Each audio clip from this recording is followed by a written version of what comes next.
सो आप में से जो भी लोग अभी 12th स्टैंडर्ड में होंगे उन लोगों के अभी बोर्ड्स आते ही होंगे, ठीक है। शायद एक मंथ से भी कम का टाइम रह गया है, सो अभी आपको अपनी बोर्ड्स की प्रिपरेशन स्टार्ट कर देनी चाहिए, ठीक है। सो इस वीडियो में मैं वो सारी चीज़ें बताऊंगा जो आपको बोर्ड्स की प्रिपरेशन के लिए ध्यान रखना है, ठीक है। कैसे पढ़ना है, क्या पढ़ना है, कैसे प्रिपरेशन करना है, शेड्यूल बनाना है, प्लानिंग, वो सब चीज़ के बारे में मैं आज इस वीडियो में बताऊंगा, ठीक है।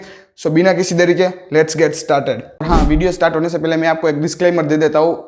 इस वीडियो को पूरा आप पेन पेपर लेके बैठ जाए और जो भी पॉइंट्स मैं आपको बताऊँ वो पूरा नोट डाउन करें, ठीक है।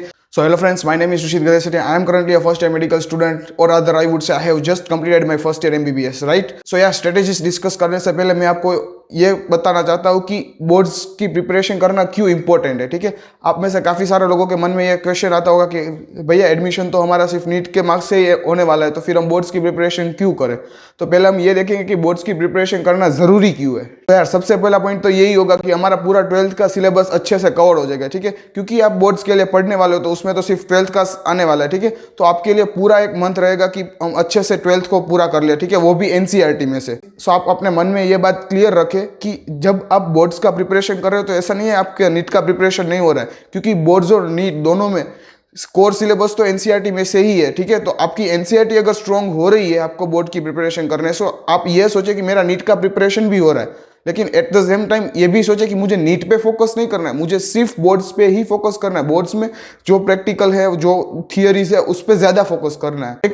एक और बात होगी कि आप एनसीईआरटी को एक लाइन से लाइन तो पढ़ेंगे, ठीक है, वरना आप अगर आपको नीट के लिए बोला हो तो आप लाइन टू लाइन नहीं पढ़ेंगे। आप जो क्वेश्चंस इंपॉर्टेंट है, जो टॉपिक इंपॉर्टेंट है, सिर्फ उस पर ही फोकस करेंगे। लेकिन अभी आपको बोर्ड्स के लिए प्रिपेयर करना है तो उसके लिए ही सही आप लेकिन लाइन टू लाइन तो एनसीईआरटी पढ़ेंगे, ठीक है।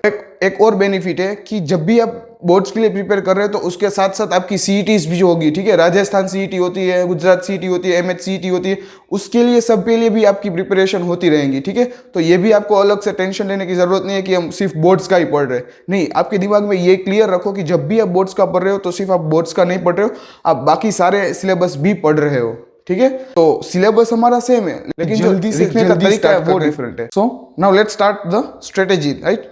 सो सबसे पहली चीज आपको ये ध्यान रखनी है कि बोर्ड्स का प्रिपेयर करने के लिए अब जितना टाइम बोर्ड्स में ज्यादा देंगे उतना आपके लिए बेनिफिशियल रहेगा, ठीक है। क्योंकि देखो, अगर आप लास्ट के 10-15 दिन में स्टार्ट करेंगे तो आपके मन में ये होगा सिर्फ अभी 15 दिन ही बाकी है, मुझे जल्दी से जल्दी पढ़ना पड़ेगा, और इसी पैनिक और इसी एंजाइटी में आपका सिलेबस रह जाएगा। आप यही सोचते रहेंगे मैं क्या पढूं, पहले ये पढूं, ये पढूं, ये पढूं, इसी चीज कंफ्यूजन में आपका सारा का सारा छूट जाएगा, ठीक है। तो जितना बन सके उतना जल्दी से प्रिपरेशन स्टार्ट कर दो, और जब भी आप स्टार्ट करो प्रिपरेशन, ठीक है, तो पूरा का पूरा अपना फोकस बोर्ड्स पे ही दो। नीट के अलावा नीट या फिर जो भी दूसरी एग्जाम है उसके बारे में भूल जाओ। वो मत सोचो कि नीट का मेरा कितना सिलेबस बाकी था, ये मेरा टॉपिक बाकी है, ये मॉक टेस्ट नीट का देना है, ठीक है। नहीं, ये सब भूल जाओ। अब सिर्फ यही सोचो कि मुझे बोर्ड्स के लिए क्या अच्छे से करना है, ठीक है। सेकेंड थिंग आपको क्या करना है कि देखो, मैं ज्यादातर शेड्यूल बनाने को एडवाइस नहीं करता हूँ, क्योंकि शेड्यूल जितना भी शेड्यूल बना लो आप फॉलो तो करने वाले हो नहीं, ठीक है, ये मुझे पता है, और मैंने भी ऐसे ही किया, कितने सारे शेड्यूल्स बनाए लेकिन फॉलो कुछ में से कुछ ही हुए, ठीक है। लेकिन जब हमारे पास टाइम बहुत ही कम और करना हमें कुछ ज्यादा हो तब शेड्यूल फॉलो करना पड़ता है, ठीक है। आप ऐसा सोचिए कि अगर आपने कोई शेड्यूल बनाया है, ठीक है, उसमें से अगर आपने 70% तक का भी फॉलो कर लिया ना तो आप दूसरों से तो कहीं आगे निकल जाओगे, ठीक है, क्योंकि दूसरों ने तो 70% तक भी नहीं किया होगा।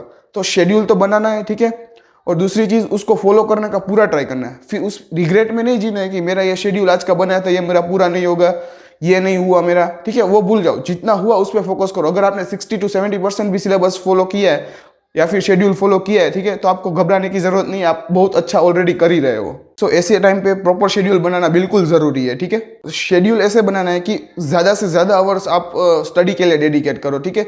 मिनिमम 14 आवर्स तो मैं आपको सजेस्ट करूंगा ही, ठीक है। 14 आवर को आप अपने सब्जेक्ट के हिसाब से डिसाइड कर लेना, ठीक है, किस में ज्यादा देना है। जो भी सब्जेक्ट आपका वीक हो तो उस सब्जेक्ट में आपको ज्यादा टाइम देना है, ठीक है। और हाँ, जो भी एडिशनल सब्जेक्ट है जैसे इंग्लिश, कंप्यूटर या फिर जो रीजनल लैंग्वेजेस वाले सब्जेक्ट होते हैं उसको टाइम देना मत भूलना, ठीक है, वो भी बोर्ड्स में इंपॉर्टेंट होता है। ये मत सोचना कि हमको तो सिर्फ नीट का प्रिपेयर करना है तो हम फिजिक्स, केमिस्ट्री, बायो ही पढ़ेंगे, ठीक है। थर्ड थिंग इज अबाउट, आपको ये पता होना चाहिए कि एग्जाम में क्या पूछने वाले, ठीक है। आप कोई भी एग्जाम दे रहे हो, अगर आपको यही नहीं पता है कि कौन सा सिलेबस आने वाला है तो वो फिर बेकार चीज है, ठीक है।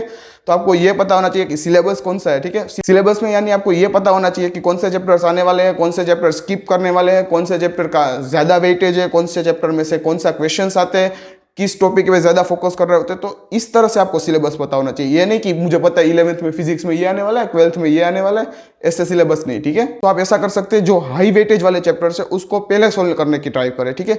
जैसे ही, क्योंकि देखो ज़्यादा आप हाई वेटेज वाले चैप्टर स्टार्टिंग में सोल्व कर लेंगे ना, तो आपके लिए बाद में टाइम ज़्यादा बचेगा उसको रिवाइज करने के लिए।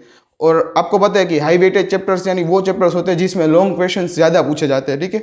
अगर कोई ऐसा चैप्टर आपको मिल जाए जिस चैप्टर में नीट में तो कम पूछा जाता है और बोर्ड्स में ज़्यादा पूछा जाता है, तो आप ये सोच के उसको नेग्लेक्ट मत कर देना कि मैं तो सिर्फ नीट का ही पढ़ूंगा तो इस चैप्टर को मैं बाद में रिवाइज करूंगा। नहीं, अगर उस चैप्टर में पर्टिकुलरली बोर्ड्स में ज़्यादा क्वेश्चन पूछे जाते हैं तो आपको उस चैप्टर में से ज़्यादा मेहनत करनी है, उस चैप्टर को आपको अच्छे से रिवाइज करना है। तो fourth thing would be about boards है तो एनसीईआरटी तो बाहर बिल्कुल जाना ही नहीं है, ठीक है। लेकिन ये बात बिल्कुल अच्छे से ध्यान रखनी है कि एनसीईआरटी के दो कवर के बीच की एक भी लाइन छूटनी नहीं चाहिए, क्योंकि आपको पता है थियरी में तो हर बार वही घिसे पिटे हुए रिपीट क्वेश्चंस होते हैं, ठीक है। लेकिन बोर्ड्स के जो एमसीक्यूज होते हैं वो हर बार इनोवेटिव होते हैं, ठीक है। तो इनोवेटिव एमसीक्यू सोल्व करने के लिए हमको एनसीईआरटी अच्छे से रिवाइज करनी है। और देखो, आपके लिए तो डबल बेनिफिट्स है, अगर आप बोर्ड्स के लिए भी एनसीईआरटी रिवाइज करेंगे तो अल्टीमेटली नीट के लिए तो आपका रिवाइज हो ही जाएगा, ठीक है। और आपको पता ही होगा कि एमसीक्यू के लिए कोई इंपॉर्टेंट टॉपिक्स नहीं होते, तो वैसे भी आपको सारा एमसीक्यू के लिए तो पढ़ना ही पड़ेगा, राइट। दूसरी चीज, एनसीईआरटी में जो पीछे की एक्सरसाइज दी गई है, एग्जाम्पल्स दी गए हैं, वो सभी सॉल्व करने हैं, क्योंकि बोर्ड्स में कुछ ज्यादा चेंज नहीं करते, वही क्वेश्चंस में जो वैल्यूज होती है उसको चेंज करके एग्जाम में रख देते हैं, ठीक है। तो उसको बिल्कुल करना मत भूलना। तो एनसीईआरटी में आपको क्या करना है, एमसीक्यू के लिए एक बार तो कम से कम पूरी एनसीईआरटी रीड करनी है, ठीक है।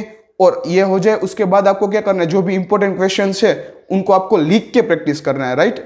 लिखने से ज्यादा आपको बेनिफिट क्या होगा कि आपकी स्पीड बढ़ेगी, राइटिंग्स अच्छे होंगे, कंसेप्ट ज्यादा आपको याद आएंगे लिखते समय, राइट। तो ये सब आपको लिख के करना है, ठीक है। सो फिफ्थ थिंग है, प्रीवियस ईयर क्वेश्चंस को आपको अच्छे से एनालाइज करना है, कि ये देखना है कि कौन से चैप्टर्स में से ज्यादा क्वेश्चंस पूछे गए, 12 मार्कर कौन सा पूछा गया है, 4 मार्कर कौन सा पूछा गया है, 2 मार्कर कौन सा पूछा गया है। तो आपको क्या करना है, लास्ट 5 ईयर के जो भी क्वेश्चंस पेपर है उनको उठा के बैठ जाना है, और जो भी क्वेश्चंस आपको दिखे कि ये बार बार रिपीट हो रहे उसको स्टार मार्क लगा देना है, ठीक है। तो वो क्वेश्चंस तो आपको करने ही है। उसके अलावा जो क्वेश्चंस रिपीट नहीं हुए वो देखना है कि वो कौन से चैप्टर में से और कौन से टॉपिक में से आए, ठीक है। तो वो टॉपिक को भी करना है, क्योंकि हर बार टॉपिक्स तो सेम रहते हैं, सिर्फ क्वेश्चंस चेंज होते हैं, ठीक है। तो अगर आपको कोई भी ऐसा टॉपिक मिल जाए जिसमें से कोई एक क्वेश्चन पूछा गया और दूसरी बार ना पूछा गया, तो उस टॉपिक का आप नाम लिख लीजिए, क्योंकि उसमें से ज्यादा चांस है कि उस टॉपिक में से दूसरा क्वेश्चन भी इस साल आए, ठीक है।